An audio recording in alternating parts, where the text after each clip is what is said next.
अस्सलाम वालेकुम दोस्तों, उम्मीद है आप सब बखैरियत होंगे और उम्मीद है आप सब एक अच्छा और भरपूर दिन गुजार रहे होंगे। मैं हूं आतिफ तौकीर। दोस्तों, गुज़िश्ता रोज़ एक वीडियो क्लिप देखने का मुझे इत्तेफ़ाक हुआ और उसमें वो इरशाद भट्टी साहब, अ, मौलवी साहब, जो इंजीनियर मोहम्मद अली मिर्ज़ा साहब हैं, उनका इंटरव्यू ले रहे थे।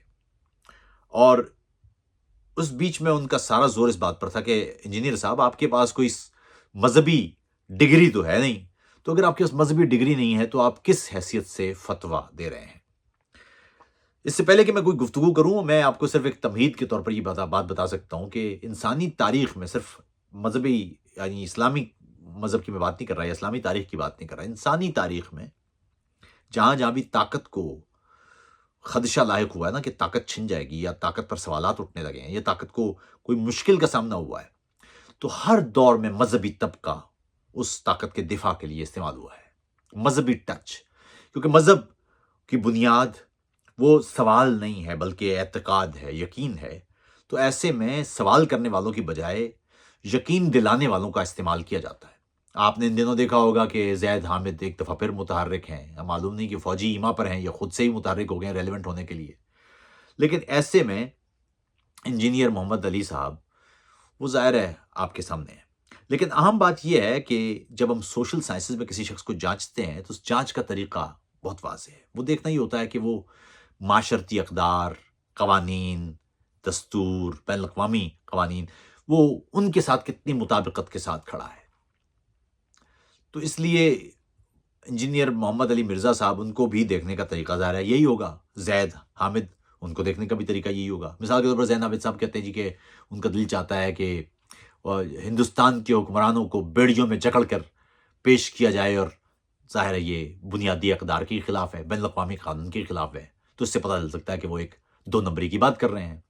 उसी तरह मोहम्मद अली मिर्ज़ा साहब जब बात करेंगे तो देखना ही पड़ेगा कि वो माशरती अक़दार, क़वानीन उनके मुताबिक बात कर रहे हैं या नहीं कर रहे। उनका दावा यही है कि वो किताब और सुन्नत के मुताबिक बात करते हैं। लेकिन वो किताब और सुन्नत के मुताबिक बात करते हैं या नहीं करते, वो एक अलग बहस है, उस पर कभी तफ़सील से बात करेंगे। अहम बात लेकिन ये है कि उनसे बेशुमार इख्तिलाफ़ात हैं। मुझ समेत बेशुमार लोग उनसे इख्तिलाफ़ करने हैं और हमें इख्तिलाफ़ अच्छी बात है। अहम बात लेकिन ये है कि इरशाद भट्टी साहब का कहना है कि अगर कोई शख्स मज़हबी डिग्री का हामिल ना हो, तो उसे मज़हब पर बात करने की या तबलीग की, इस अंदाज़ की कोई इजाज़त नहीं है। सवाल ये है कि क्या ये बात दुरुस्त है? उसूली तौर पर ये बात दुरुस्त नहीं है। और वो क्यों नहीं है? उन्होंने अपने उस गुफ्तगू में कहा जी कि जैसे कोई डॉक्टर हो, वो बगैर डिग्री लिए क्या वो ऑपरेशन कर सकता है? तो सवाल ये है कि क्या जो नेचुरल साइंसेज़ के उलूम हैं या साइंसेज़ के उलूम हैं, उनको आप समाजियात के ऐसे उमूमी उलूम उनके साथ जोड़ सकते हैं? और दूसरा ये भी सवाल कि फ़तवा है क्या? फ़तवे का मतलब होता है राय। याद रखिएगा, जो मुफ्ती है, उसे राय देने का हक हासिल होता है। लेकिन सवाल ये है कि क्या राय देने का हक मुफ्ती होने के बाद हासिल होता है या राय देने वाले को मुफ्ती कहते हैं? ये है सवाल। इस्लाम में ऐसी कोई पाबंदी नहीं है साहिबो, कि कोई शख्स जिसने फलां मदरसे से डिग्री ना ली हो, वो फ़तवा नहीं दे सकता। ऐसी कोई भी इस्लामी तालीम तो नहीं कहती। इस्लाम ने तो डिसेंट्रलाइज़ किया है सारा मामला वैसे भी। दीगर मज़ाहिब में पोप या मरकज़ी फ़िगर्स हुआ करते थे, राबाए और दीगर।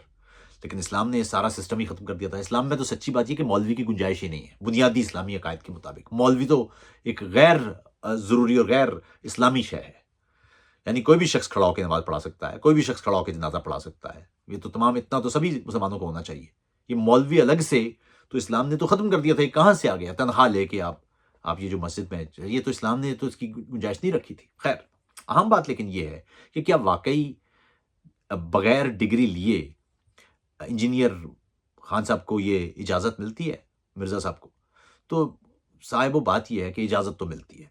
तो फ़तवे के एतबार से तो बात नहीं है। अहम बात लेकिन ये है कि क्या मज़हबी या दीगर जो समाजी उमूर हैं, उनके लिए डिग्री ही दरकार होगी? मिसाल के तौर पर क्या आप उर्दू अदब में मास्टर्स किए बगैर या डिग्री हासिल किए बगैर शायरी नहीं कर पाएँगे?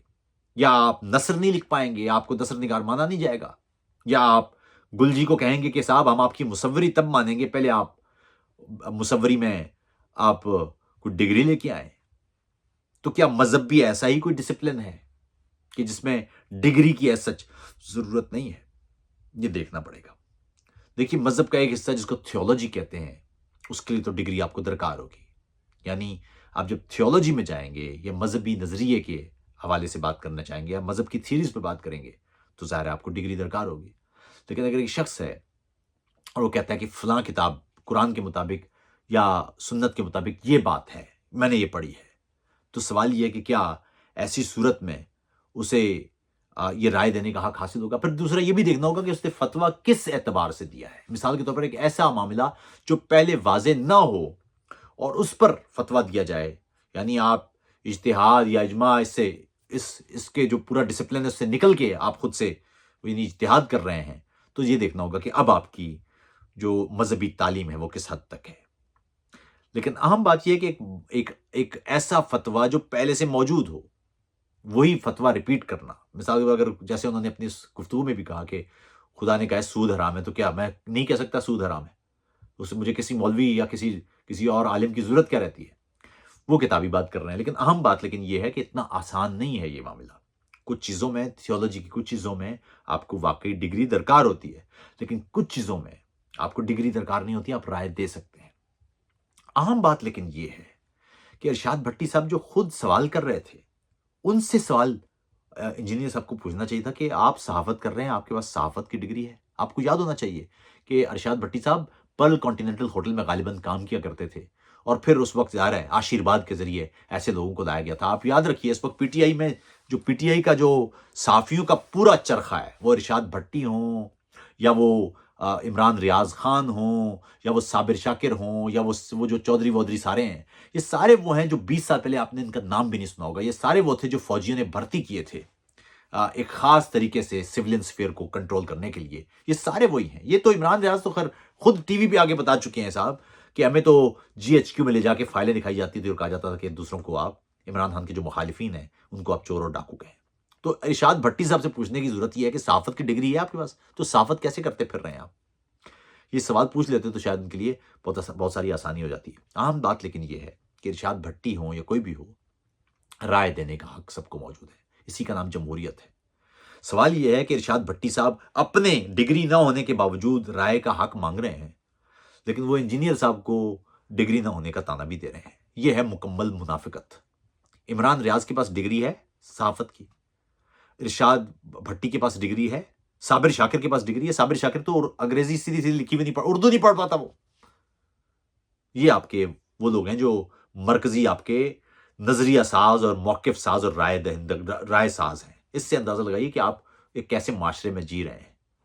दूसरी बात यह दोस्तों, प्रोपेगेंडा का एक उसूल ये होता है कि वो स्कैटर्ड हालत में नहीं रह सकता, उसको इर्तकाज चाहिए होते हैं। आप देखिए पीटीआई का एक तरीका कार क्या है कि एक शख्स बात करेगा, यानी इंजीनियर साहब ने कोई बात की है तो पूरे का पूरा मीडिया वो एक साथ उस पर टूट पड़ेगा। साबिर शाकिर भी, इमरान रियाज भी, इरशाद भट्टी भी, जितने भी पीटीआई के जितने भी व्लॉगर्स हैं, ये सारे एक साथ उस पर टेंट लाएंगे, लेकिन ज्यादा देर तक नहीं, सिर्फ एक दिन तक या 2 दिन तक वो खत्म करके उसके बाद फिर एक नई कहानी शुरू कर देंगे। क्योंकि प्रोपेगेंडा का सबसे बड़ा प्रॉब्लम यह है कि अगर उसको ज्यादा देर तक आप खींचेंगे तो लोग सवाल करने लग जाएंगे।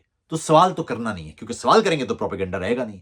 तो ये पूरी जो प्रोपेगेंडा मशीन है पीटीआई की, वो इस पे चल रही है कि हर रोज एक टॉपिक लो, सारे का सारा इर्तकाज उस पर लगा दो, और जितने इनके हामी हैं उनको इस चक्कर में लगा दो, और अगले दिन उससे बिल्कुल मुख्तलिफ बात भी हो तो उस पर सारा जोर लगा दो। और मजे की बात यह कि जो हामी हैं वो एक दिन जो बात कर रहे होते हैं, अगले दिन दूसरी बात जो उसके मुखालिफ होती है उसकी भी हिमायत कर रहे होते हैं। ये है वो बदकिस्मती जिसका हम शिकार हैं, और सिर्फ पाकिस्तान नहीं, दुनिया भर में अवामियत पसंदी की जो लहर है उसमें ऐसे ही शिकार हैं। आप खुद देखिए कि अमेरिका जैसी डेमोक्रेसी में ट्रंप जीत रहा है, भारत जैसी डेमोक्रेसी में मोदी जीत रहा है, यहां जर्मनी में एएफडी, और फ्रांस में लेपेन, और हॉलैंड में गैरेट विल्डर्स जैसे लोग जीत रहे हैं, भरपूर वोट ले रहे हैं। तो खुद सोचिए, जब सेटल्ड डेमोक्रेसी के अंदर अवामियत पसंद जीत रहे हैं, तो पाकिस्तान जहां पर डेमोक्रेसी रही भी नहीं है, यहां हमेशा फौजी आशीर्वाद से हुकूमतें रही हैं, वहां पर क्या हालात होंगे। सवाल लेकिन जरूर किया कीजिए। इरशाद भट्टी जैसे लोग इनसे सवाल करेंगे तो इनका, या इमरान रियाज या ये जो साबिर शाकिर हैं, और अब तो दूसरी पार्टियों ने भी अपने अपने बंदे बना लिए इसी तरह के, सवाल करेंगे तो शायद आप प्रोपेगेंडा से किसी हद तक बच सकते हैं। अपना ख्याल रखिएगा। आदाब।